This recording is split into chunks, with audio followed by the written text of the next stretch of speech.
لیکن تجھے پتہ نہیں کہ یہ کسی ماں کا بیٹا ہے، پتہ نہیں کسی بیوی کا شوہر ہے۔ ایک ہمارے دوست ہیں، بزرگ ہیں، ان کا داماد فوت ہو گیا، نشہ کرتا تھا۔ تو میں تعزیت کرنے ان کے گھر پہنچا تو کھڑے ہو گئے ہاتھ باندھ کے، کہنے لگے حضرت صاحب باقی ساریاں گلاں چھڑ دیو، صرف نشے تے تقریر کریا کرو۔ وہ جب جیتا تھا تو تب بھی اس کے بچے یتیم ہی تھے، یتیم ہی تھے۔ میری بیٹی جب میرے گھر آتی تھی اور میں اپنے پوتوں کے اترے کپڑے اسے پہننے کو دیتا تھا تو میرا کلیجہ پھٹتا تھا، اور میری بیٹی اس کی زندگی میں بھی بیوہ کی زندگی گزار رہی تھی۔ وہ میری بہوؤں کے اترے ہوئے کپڑے پہنتی تھی، کوئی دعا کرو، کوئی جلسے کرو، یہ لت ختم ہو جائے۔ اور کہنے لگا اب میرے وہ چلا تو گیا ہے، دادا دادی اس کے پہلے کوئی نہیں، چچا ہے کوئی نہیں، جب تک تو میں زندہ ہوں ان نواسوں کو کوئی روٹی کا لقمہ، کوئی کپڑا مل جائے گا، لیکن سوچتا ہوں میں بوڑھا ہوں، مر گیا تو ان کو کوئی پوچھے گا بھی نہیں، کون ان کی خبر۔ اتنا ظلم اس قوم سے، اتنی زیادتی، اور آرام سے لکھ کر لوگ گزر گئے کہ یہ 70 لاکھ ہے، ان کا درد تو سمجھو، تکلیف تو سمجھو۔ 7 فٹ کا سونا جوان اور نشے کا عادی ہے تو کسی نالی میں پڑا ہوا ہے۔ اور میں نے کہا اس قوم کے ساتھ اس سے بڑا بھیانک مذاق کیا ہوگا۔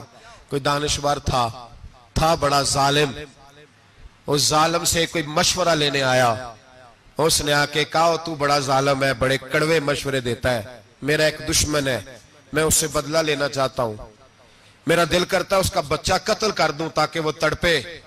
تو ظالم نے کہا اسے قتل نہ کر، وہ تو اس کا باپ 2-4 مہینے رو کے چپ کر جائے گا، پھر میں سخت سزا دینا چاہتا ہوں، مشورہ دے۔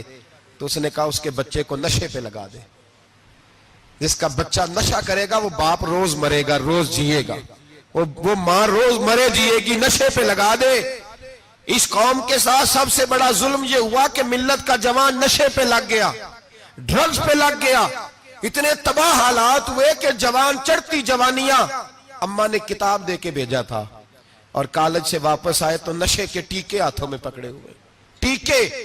اور آپ کے اس ملک کے اسلام آباد میں ایک دن میڈیا نے وہ خبر بھی وائرل کی اور وہ چیز بھی دکھائی لوگوں کو، 3 مہینے کا بچہ لے کے نشئی سڑک پہ آ گیا، اس نے کہا میرا نشہ ختم ہو گیا، میرا بچہ خرید لو، 2 پڑیاں دے دو۔ تو وہاں بیبیاں جو سن رہی تھیں وہ بھی چیخے مار کے رو رہی تھیں۔ یہ ظلم کیا اس قوم کے ساتھ، اور کرپشن کی لعنت نے اجازت دی سپلائی کرنے والوں کو کہ گلی گلی بیچے، گلی گلی۔ انہوں نے کچھ تھوڑا ظلم نہیں کیا ان حکمرانوں نے، اور ہماری اپوزیشن اس کو نہ صرف اتنا پتا ہے کہ یہ جائیں اور ہم آئیں، اس سے زیادہ کوئی غرض نہیں۔ بھائی کرپشن کے خلاف نکلے ہو تم، نشے کے خلاف کس دن نکلو گے؟ جوئے کے خلاف کس دن؟ قوم تو مر رہی ہے نشے سے، اس کے خلاف میدان میں کب آؤ گے؟ صرف اتنا ہے کہ یہ جائیں اور ہماری باری آئے، اس سے زیادہ کچھ نہیں۔ جتنے مجرم وہ ہیں اتنے ہی تم بنتے جا رہے ہو، اس لیے کہ اصل بات پر نہ وہ آتے ہیں اور نہ اصل بات پر یہ آتے۔ بھائیو، میرے نبی پاک صلی اللہ تعالی علیہ وسلم، اور ایک اور تماشا ہے، یہ میرے پہ اللہ کا یہ احسان رہا، اس لیے نہیں کہ میں پرہیزگار آدمی ہوں، نیک ہوں، اس لیے نہیں، ویسے ہی اللہ بعض اوقات اسباب بناتا ہے، سبب بناتا ہے۔ مجھے نہ شراب کے رنگ کا پتہ ہے، نہ اس کی خوشبو کا پتہ ہے، نہ میں نے کبھی زندگی میں دیکھی ہے، یہ کرم ہے میرے حضرت صاحب کا، میں نے نہیں دیکھی، مجھے نہیں پتا کیسی ہوتی ہے، کچھ باتیں میں نے سنی ہیں۔ ایک محفل میں بیٹھا تھا مجلس میں، تو ایک شخص نے کہا کھانسی نہیں جاتی بچے کی، دوسرا اس کو مشورہ دے رہا ہے،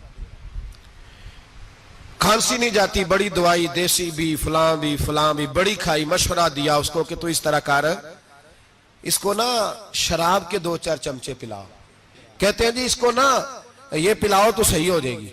تو میں نے پلٹ کے اس کی طرف دیکھا، میں نے کہا کوئی عقل کر، کیا مشورہ کرنا؟ مولانا میرا تجربہ ہے۔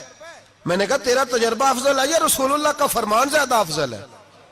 تیرا تجربہ افضل ہے۔ حضرت ام سلمہ رضی اللہ تعالیٰ عنہ کہتی ہے میں نے عرض کی یا رسول اللہ صلی اللہ علیہ وسلم میری بچی بڑی بیمار ہے، تو مجھے کسی نے کہا ہے یہ تھوڑی سی نشے والی چیز ہے، یہ بنا کے تیار کر کے دو، صحیح ہو جائے گی، بیمار ہے بچی تو یہ نشے والی چیز ہے، اس کو تیار کر کے دو، تھوڑا نشہ ہے۔ اگرچہ بعض، میں نے شروع میں کہا، بعض لوگ مریض کو، سخت مریض کو ایسی ادویات جو مجبوری بن جائے اس کی گنجائش اور اجازت دیتے ہیں. محتاط علماء تو اس میں بھی بہت ساری چیزیں پہلے بیان کرتے ہیں، لیکن اس نے کہا جی میرا نشہ دینا ہے شفا کے لیے. تو حضرت ام سلمہ کہتی ہے میرے نبی پاک نے میری طرف دیکھا، میری طرف. تو میں نے کہا یا رسول اللہ آپ کیا فرمانا چاہ رہے ہیں؟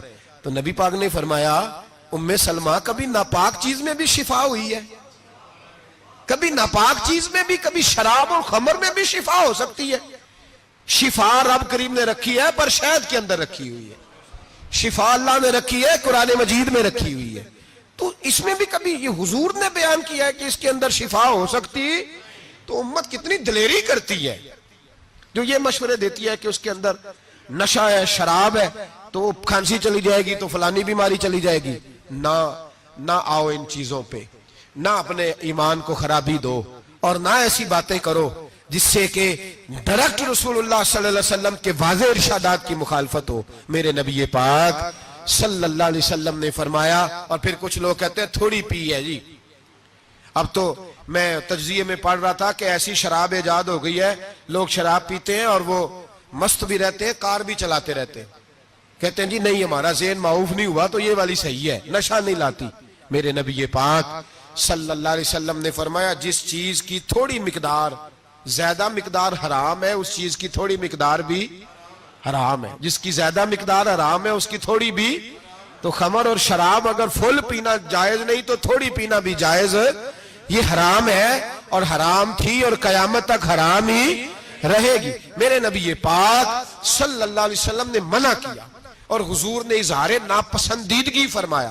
فرمایا 40 دن تو عبادت ہی قبول نہیں ہوتی شراب پینے والے جب تک سچی توبہ نہ کرے.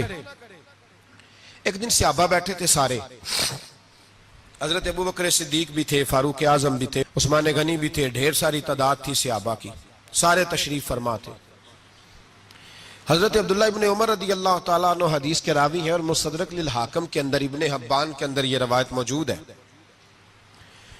فرماتے ہیں صحابہ نہ بات کر رہے تھے اور بات یہ کر رہے تھے کہ یار لوگوں کو گناہوں سے کیسے روکا جائے، لوگوں کو گناہوں سے گفتگو. صحابہ یہ کر رہے تھے. عبداللہ ابن عمر کہتے ہیں بیٹھے تھے اور جو گفتگو کر رہے تھے کہ گناہوں سے پلاننگ جی ہوتی تھی. ان کی جو محفلیں ہوتی تھی نا بیٹھ کے، وہ خوش گپیاں نہیں ہوتی تھی بلکہ وہ تبلیغ کی، جد و جہد کی، لوگوں کو برائی سے منع کرنے کے لیے بیٹھتے تھے، اس پر منصوبہ بندی کرتے تھے، پلان کرتے تھے، آگے ترتیب دیتے تھے.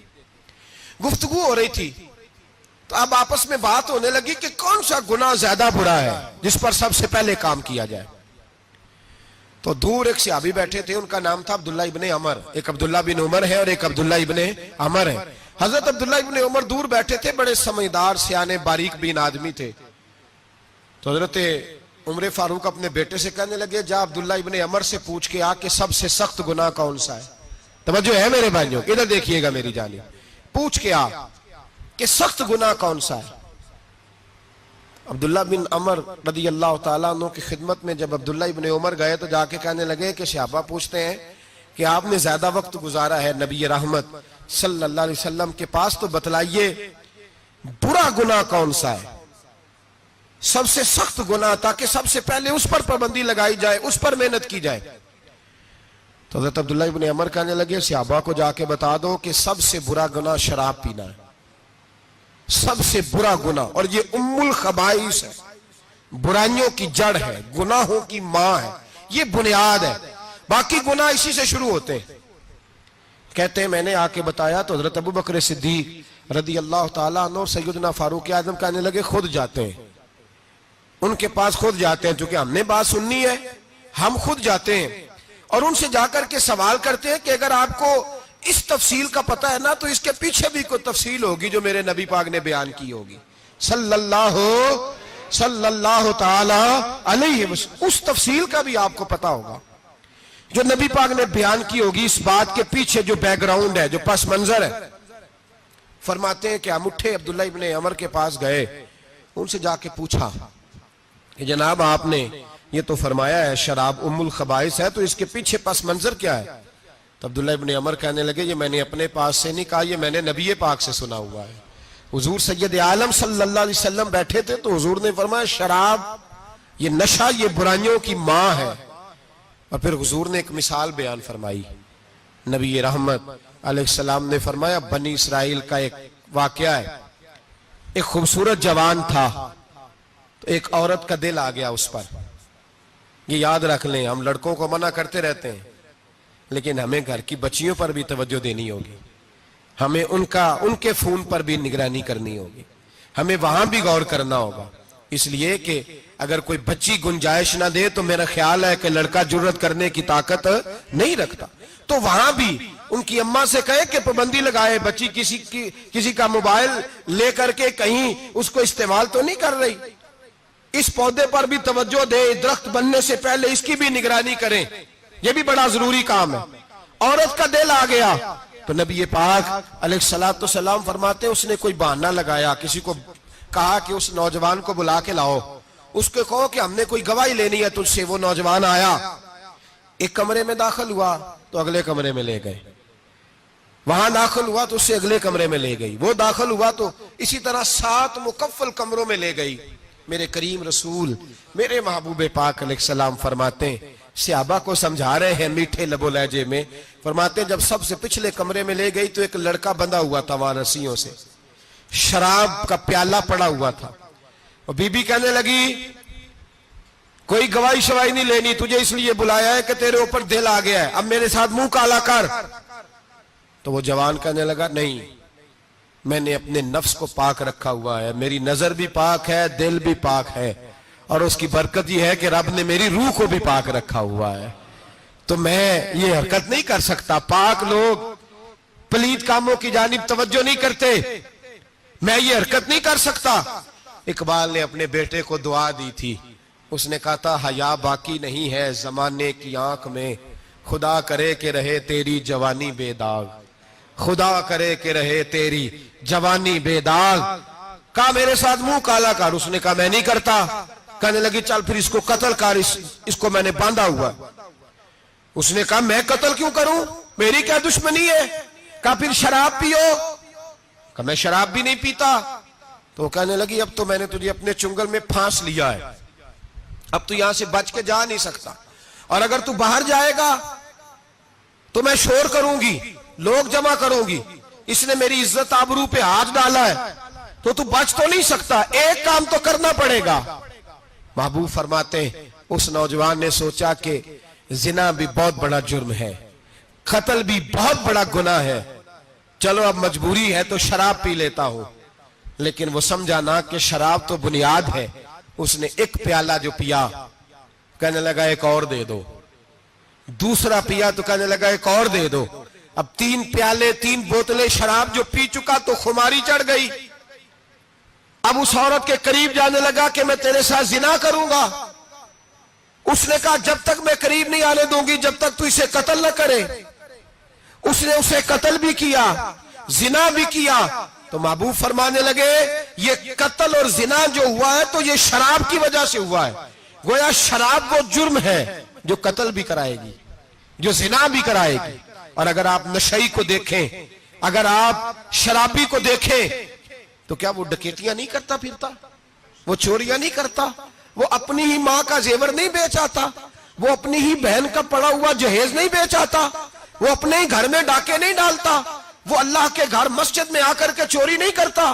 وہ صرف اس لیے کرتا ہے کہ یہ نشہ, یہ شراب, یہ ماں ہے گناہوں کی, یہ جڑ ہے. ملت کے لوگوں یاد رکھو, اس امت اس پاکستان کے ساتھ جہاں بہت سارے ظلم ہوئے, وہاں بڑا ظلم یہ ہے کہ بہت بڑا طبقہ جوانوں کا نشے کا عادی ہے.